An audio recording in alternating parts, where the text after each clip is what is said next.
하나님께서는요, 자녀가 없는 그 고민과 아픔과 슬픔, 그리고 인생의 절망 앞에 서 있는 아브라함을 부르시고 복이라 하셨습니다. 오늘 우리는요, 세상적으로 보면 어쩌면 잘 되시는 분도 있고 어려운 분도 있고 또 절망 앞에 계신 분도 있습니다. 하나님은요, 성도에게 동일하게 복이라 선언하셨습니다. 우리 함께 이 복을 선언하도록 하시겠습니다. 시작. 하나님, 저를 복되고 복되며 복되게 하옵소서. 하나님, 저의 생각을 복되게 하시고 몸을 복되게 하시며 마음을 복되게 하옵소서. 하나님, 저의 자녀를 복되고 복되며 복되게 하옵소서. 아멘. 하나님께서 만물을 창조하시고요, 가정을 선물로 주셨는데요, 성도님들, 가정은요 사람에게만 주셨을까요? 아닙니다. 다른 동물들에게도 가정을 주셨습니다. 그리고 서로 만났을 때 하나님 그들을 창조하시고 이렇게 축복하여 주셨습니다.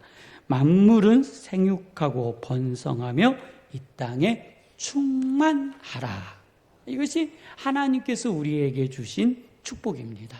우리 함께 두 손을 불끝치고 하나님, 이 말씀이 우리 가정과 우리 일터와 우리 사업장과 교회에 임하게 하여 주옵소서. 선언하도록 하겠습니다. 시작. 하나님, 저로 생육하고 번성하며 이 땅에 충만하게 하옵소서. 하나님, 저의 자녀로 생육하고 번성하며 이 땅에 충만하게 하옵소서. 하나님, 중앙교회로 말씀이 생육하고 번성하며 이 땅에 충만하게 하옵소서. 아멘. 하나님께서 만물을 창조하셨다는 것은 우리들이요 1년에 2번, 3번, 4번, 5번 정도는 듣는 말씀입니다. 그러면 하나님의 이 창조의 마지막은 뭘까요? 물론 우리들이 하나님 나라 가는 거, 천국에 가는 거, 그 다음에 예수님의 재림을 또 창조의 마지막으로 생각할 수도 있지만, 우선 창세기 2장에 나와 있는 창조의 마침점을 어디로 보면 좋을까요? 하나님은 네, 사람을 지으신 거. 네, 그렇죠. 네, 맞습니다. 사람을 지으셨습니다. 그것이 창조의 마지막이라고 우리는 그동안 생각해 왔습니다. 그런데요, 창조의 마침은 가정을 선물해 주신 겁니다. 하나님께서는 만물을 창조하시고 아담이 홀로 있는 것을, 독초하는 것을 보시고 저에게 하와를 짝지어 주셨으며 그에게 가정을 선물해 주신 겁니다. 인간에게 가정이 선물로 받아졌을 때, 가정이 만들어졌을 때 창조의 마지막 점이 찍혀지는 겁니다. 하나님께서는요, 오늘 우리 성도님들에게 가정을 선물로 주셨음을 믿으시기를 바랍니다. 그런데 우리들이 가정을 이루고 살다 보면 그렇지 않습니까? 어떤 때는 행복하기도 하고 어떤 때는 힘들기도 하고 어떤 때는 불행이 찾아오기도 합니다. 우리가 사는 세상은요, 우리의 생각처럼 그렇게 만만하거나 넉넉하지 않습니다. 내 뜻대로 내 마음대로 움직일 것 같은 순진한 아가씨가 결혼하고 나니 이렇게 호랑이 같은 줄 어떻게 알았겠습니까? 내 남편이 이렇게 나한테 잘해주고 예쁘게 해주고 생전 손에다가 물 안 묻히겠다라고 장담하던 그가 다음 날부터 빨래시키고 설거지시키고 이럴 줄 어떻게 알았겠냐라는 겁니다. 그냥 가정이란 그런 겁니다. 우리의 생각과 우리의 계획과는 전혀 다른 것이고, 우리들이 살아봤을 때에 우리들이 생각하는 행복과는 다른 것들이 존재하고 있다는 것을 이 자리에 계신 성도님들은 이미 경험하여 알고 계신 겁니다. 그래서 가정이 과연 하나님의 선물이고 행복한 것인가? 정말 하나님께서 나에게 선물로 주셨다면 나는 왜 행복하지 않은가? 라는 물음을요, 우리는 종종 하고 있습니다. 나는 이러한 선물을 받지 않겠습니다. 내 인생을 불행하게 만든 선물은 하나님 나에게 필요 없습니다 하고 우리는요 이야기할 수 있습니다. 그런데요 성도님들, 선물을 주신 분이 문제일까요? 선물을 받아 잘못 사용한 사람이 문제일까요? 그렇죠. 선물을 준 사람이 무슨 잘못이겠습니까? 저는 아주 신기한 가정을 종종 봅니다. 그들에게요 하나님의 복이 임합니다. 또 선물을 줘요. 무엇인가 그 가정에 귀한 선물을 줍니다. 근데 이 선물을 받았을 때 이 선물을 받고 가족이 함께 기뻐하고 즐거워하고 축하해 주는 것이 아니라 이 선물이 화가 되는 경우를 종종 봅니다. 이거를 왜 줬지? 이거를 왜 나한테 줘서 이렇게 힘들게 하지? 이거를 왜 나한테 이렇게 줘서 뭐 이렇게 막 불편해지는 상황들을 너무너무 많이 발견합니다. 요즘은요 월급날 별로 즐겁지 않습니다. 월급날 행복한 날이잖아요. 월급날 자녀들 데리고 짜장면도 먹으러 가고 피자도 먹으러 가고 좀 있는 식당에 가야 되는데 월급 들어오면 짱! 더 채워 넣어야 될 것을 생각하는 겁니다. 월급날이 행복한 날이었는데 어느 순간 스트레스 받는 날이 되었습니다. 그렇다고 해서 월급날이 없으면 될까요? 안 되죠. 자, 월급날을 스트레스로 받는 것은 누가 만든 거예요? 사장님이 만든 거예요? 아니죠. 월급을 받아 관리하는 나의 문제인 겁니다. 내가 월급을 받아 어떻게 관리를 하느냐에 따라서 그 월급날이 기쁘기도 하고 슬프기도 한 날인 겁니다. 저는 우리 성도님들이 받는 그 급여날이 하나님께서 주신 거룩한 축복으로 가정마다 웃음이 넘쳐나시기를 주님의 이름으로 축원합니다.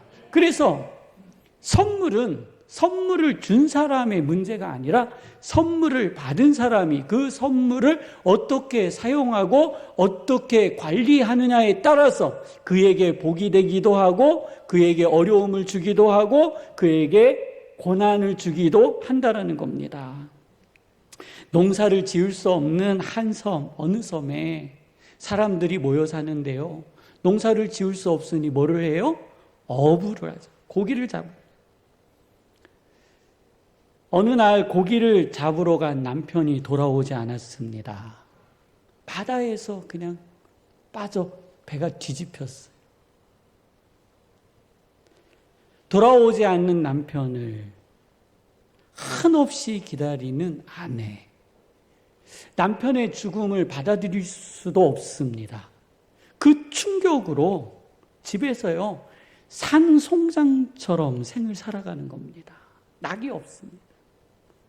밥을 먹어도 잠을 자도 꽃을 봐도 봄이 와도 여름이 와도 겨울이 와도 예쁜 옷을 입어도 의미가 없어졌습니다. 그때 같은 경험을 가진 지혜로운 할머님이 이렇게 말씀해 주셨습니다.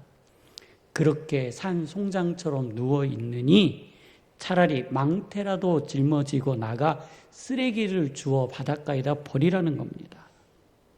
과부가 된 여인은 자기가 너무나도 이렇게 누워있을 수 없기에 망태를 메고 쓰레기를 주워 바닷가 한 바위에다가 버리기 시작했습니다.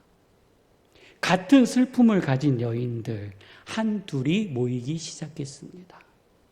그래서 아침이면 고기를 잡으러 갔다가 남편을 잃은 여인들이 망태를 메고 동네를 다니며 쓰레기를 주워 담습니다.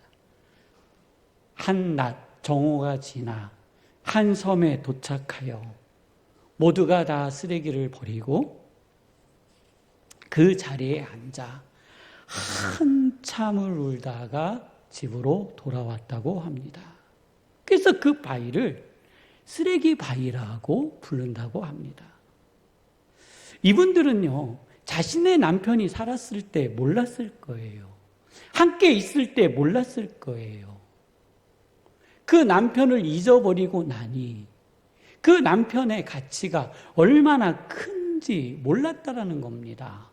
있을 때는요, 발 안 씻어 문제고, 양발 뒤집어 놔서 문제고, 늦게 들어와서 문제고, 일찍 들어와서 문제고, 삼시기가 돼서 문제고, 집에 와서 밥 안 먹어서 문제고, 일 안 해서 문제고, 일해서 문제고, 다 문제입니다. 다 문제.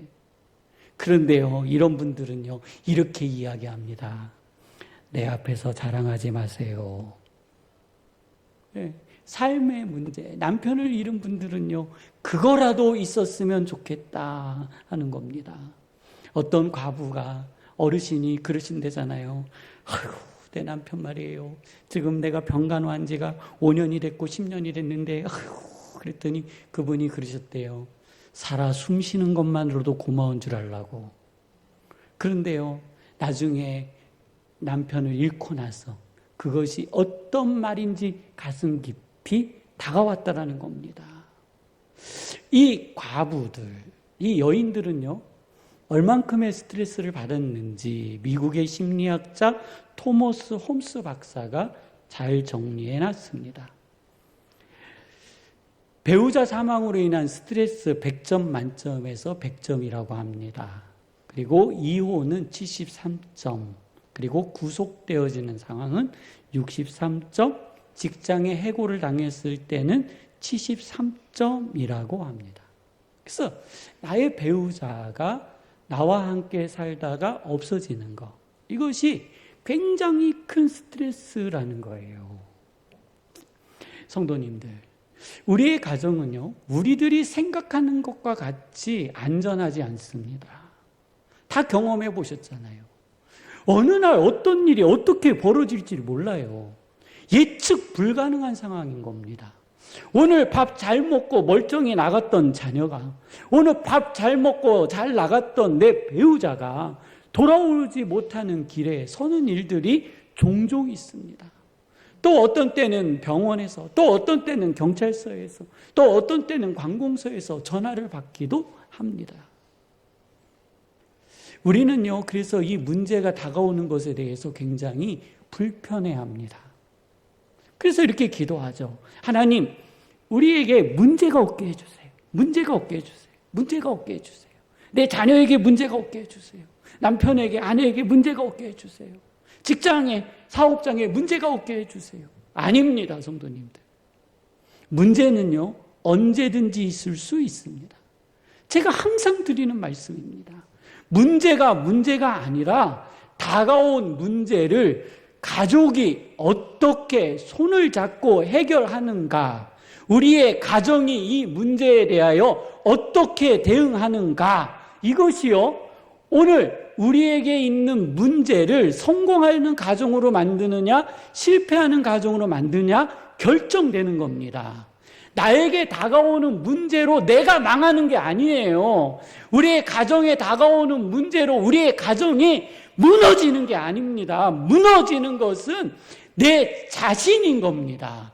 내 자신이 그 문제를 잘못 대응했기 때문에, 우리의 가족이 그 문제를 가지고 분열하고 깨지고 싸우고 서로에게 책임을 넘겼기 때문에 일어나는 문제라는 겁니다. 사업에 왜 문제가 없겠습니까? 직장에 왜 문제가 없겠습니까? 그 직장의 문제는요, 사업장의 문제는 언제나 다가오는 겁니다. 실패는 내가 그 문제를 지혜롭게 해결하지 못했기 때문이라는 겁니다. 성도님들, 인생에 어려운 문제가 올 때마다 하나님 아버지 앞에 무릎을 연하여 기도하시기 바랍니다. 1년이고 2년이고 3년이고 그 문제를 놓고 기도해 보세요. 기도를 멈추지 마세요. 그 기도를 놓지 마세요. 하나님의 시간에, 하나님의 뜻에, 하나님의 은혜로 저는 해결하여 주심을 믿습니다. 내 의지로, 내 생각으로 세상을 통제하려고 하지 마세요. 내 믿음으로 사람들을 통제하려고 하지 마세요. 실패합니다. 내가 상처받습니다. 내가 넘어집니다. 하나님께서는요, 인간들에게, 우리에게만 주신 게 아니에요. 모든 인간에게 가정과 가족을 주셨습니다. 우리는 하나님께서 창조하여 주신 이 원가족, 에덴 동산에서의 원가족의 이해가 좀 깊이 있게 필요합니다. 그래서 에덴 동산의 원가족을 이해할 때 우리의 삶을 좀 지혜롭게 살아갈 수 있다는 겁니다. 그래서 그 원가족에서 우리는요, 우리 가정의 지혜를 발견하는 겁니다. 한번 보겠습니다. 창세기 2장 18절은 하나님께서 우리의 가정을 만드신 목적이 기록되어져 있습니다. 제가 봉독해 드리겠습니다. 사람이 혼자 사는 것이 좋지 아니하니.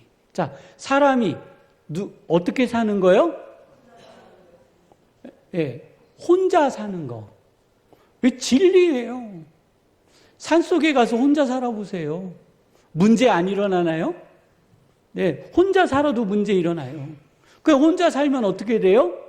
더 외롭고 더 문제가 생기는 거예요. 자, 그러고 나서요, 하나님께서 이렇게 말씀하십니다. 내가 그를 위하여 돕는 배필을 지으리라. 자, 하나님께서 아담을 위하여 돕는 배필을 지으리라 하셨는데요, 이 말씀을 우리는요, 잘못 이해하는 영역들이 있어요. 그러니까 우리의 환경에서 우리가 이해했기 때문에, 가부장적인, 그 다음에 남성 중심적 사회에서 이 말씀은요, 순번적으로 딱 맞잖아요. 남자가 먼저 태어났고 여자가 뒤에 태어났으니 여자는 남자를 도와야 된다. 너는 그냥 돕는 배필이다 라고요. 그런데요, 성도님들, 이거를 이렇게만 이해하면 안 되는 겁니다. 돕는 배필이란 상호 보완적인 겁니다. 남자가 여성을, 여성이 남성을 도와야 되는 겁니다. 남편이 아내를, 아내가 남편을 상호 보완적으로 도우라는 겁니다. 하나님께서 하와를 먼저 창조하셨다면 이후 아담을 창조하시고 돕는 배필이라고 하셨을 거라는 거예요. 우리는요, 그냥 성경을 묵상하고 읽으면서 그냥 단순하게 그냥 그 순서대로만 이해를 해버리니 하나님의 본체, 본래의 마음을 잘 이해하지 못하고 우리의 생각 속에서 우리의 편의대로, 나의 편의대로 본문을 적용하는 부분들이 너무나도 많다라는 겁니다. 하나님께서요, 아담이 혼자 있는 것이 좋지 아니하니. 자, 여기에 돕는 배필이라고 했잖아요. 아담에게 돕는 배필이 필요했을까요? 성도님들이 생각하시는 부분에서 돕는 배필 필요 없었습니다. 어떻게 그렇게 이야기하냐고요? 중간에 말씀이 나와 있거든요. 하나님께서 만물을 창조하시고 동물과 짐승들을 그에게 갖다 주니 아담이 부르는 것이 그의 이름이 되었더라. 아담은요, 하나님께서 자신에게 맡겨준 삶을 잘 살았다고요.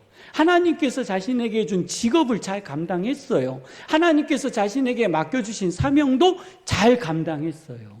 그래서 우리는 돕는 배필 했을 때에 그동안 우리 성도님들이 생각하셨던 그런 돕는 배필이라는 의미에서 좀 벗어나기를 원합니다. 여자가 남자를 돕는다? 이러한 편협한 생각에서 상호 어떻게 해야 된다고요? 보완적 관계. 서로가 서로를 돕는 겁니다. 아내가 남편을, 남편이 아내를. 그러면서 하나님께서 여성을 창조하시고 그리고 아담에게 데려다 주었습니다. 이제 결혼식이 시작됐습니다. 하나님의 주례사는 매우 짧고 간결하지만 깊이가 있습니다. 창세기 2장 24절입니다. 남자가 부모를 떠나 그의 아내와 합하여 둘이 한 몸을 이룰지로다. 자, 여기에 합하여 하면은 꼭 생각이 막 이상한 데로만 날아가시는 분들이 있어요. 그러지 마세요. 왜 막 그런 데로만 가요? 그거 아니에요. 합한다라는 건요, 마음과 생각과 의식이 합해진다라는 겁니다. 그것이 하나가 되는 거예요. 가정이 하나가 되는 거는 몸이 합해진다라는 것은 마음과 생각과 모든 것이 합하여진다라는 거예요. 다 살아보셨죠? 합하여지는 게 쉬워요, 어려워요? 예, 어렵습니다. 이게 보통 어려운 일이 아닙니다. 그리고 한 몸을 이룰지라, 이 얘기는 하나가 되라 하는 겁니다. 하나가 되라. 그러면서요, 25절에 이렇게 기록되어 있습니다. 두 사람이 벌거벗었으나, 벌거벗었다라는 거예요. 뭐 옷을 안 입었다 이렇게 해석하는 것도 맞아요. 이렇게 보는 것도 맞지만 원어에는 자아라는 표현도 있어요. 이 원어의 해석에 자아. 자, 가족, 부부는요 서로 부끄러운 관계가 아니에요. 가족은 부끄러운 관계가 아니에요. 그래서 서로의 어둠과 서로의 악과 서로의 부족함이 가족 안에서 드러날지라도 그것을 향하여 서로를 공격하거나 조롱하면 안 되는 겁니다. 내 남편과 내 배우자를 부끄럽게 하면 안 되는 겁니다. 이해가 되시나요?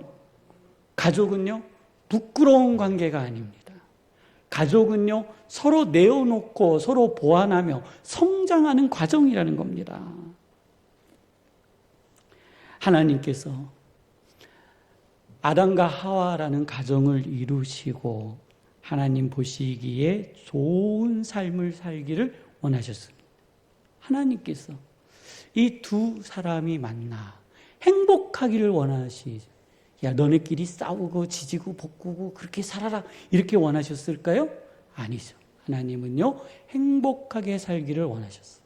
그래서 하나님은 인간이 행복한 삶을 살기 위하여 하나님의 자리를 비워주셨어요. 아담과 하와, 하나님과 아담, 하나님과 하와 사이의 자리를 하나님은요, 비워주셨어요. 그 첫 번째는요, 인간이 서로 아끼고 사랑할 수 있도록 하나님이 그 자리를 비워주셨어요. 시간을 내주신 거예요. 정기적으로 만나서 서로 아끼고 사랑할 수 있도록 그 자리를 비워주시고 질투하지 않으셨어요. 시기하지 않으셨어요. 그것에 대하여 너희들이 나를 버렸노라라고 말씀하지 않으셨어요. 두 번째, 하나님께서는요, 서로 미래를 나누고 결정할 수 있도록 그 자리를 비워주셨어요. 하나님은요, 그 가정에, 오늘 성도님들의 가정에 무엇인가 막 개입해서 이렇게 해라 저렇게 해라 막 좌로 끌고 우로 끌고 그러지 않으신다라는 거예요.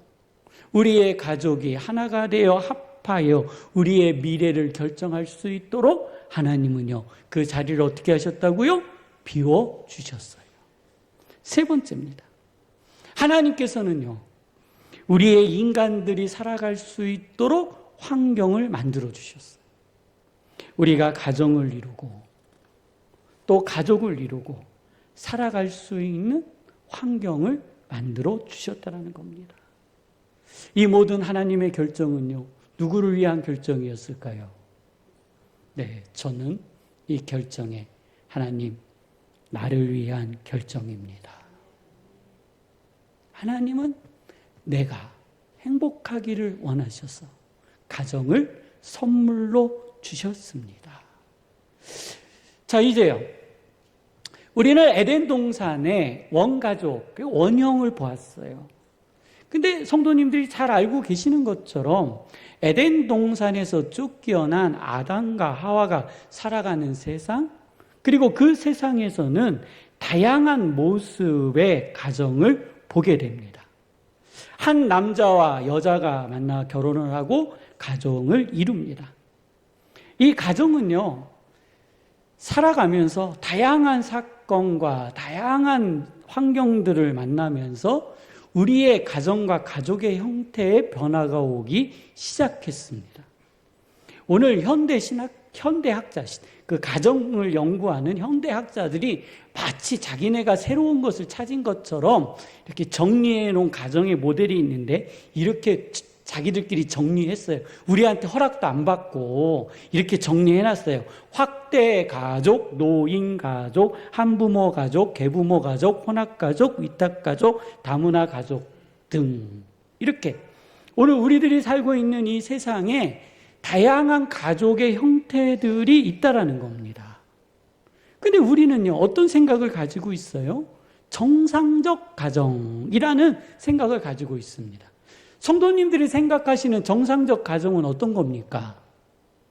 엄마, 아빠, 자녀. 이 전제인데 여기에서 같은 민족의 남녀가 결혼하여 자녀를 낳았을 때 우리는 이것을 정상적 가정이라고 합니다. 그래서 이 가정 안에 있을 때 우리의 아이들이 행복하고 잘 자랄 것이라고 생각하고 있다는 겁니다. 그런데 하나님의 말씀은요, 정말 그럴까요? 정말 그러냐는 겁니다. 우리는 하나님의 말씀을 보면서 하나님의 말씀을 대하면서 어쩌면 내가 생각한 가정의 모델만 바라보면서 그것만 취하여 그것을 이야기하고 그것을 받아들이고 있지 않은지 성도님들 오늘 좀 냉정하게 되돌아보시기를 바랍니다.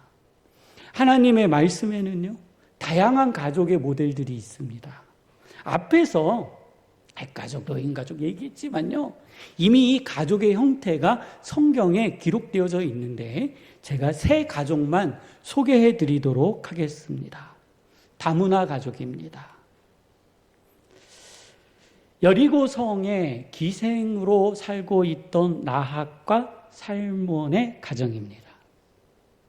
성도님들, 멀쩡한 총각이 이방 여인 기생과 결혼한다면 성도님들 허용하시겠습니까?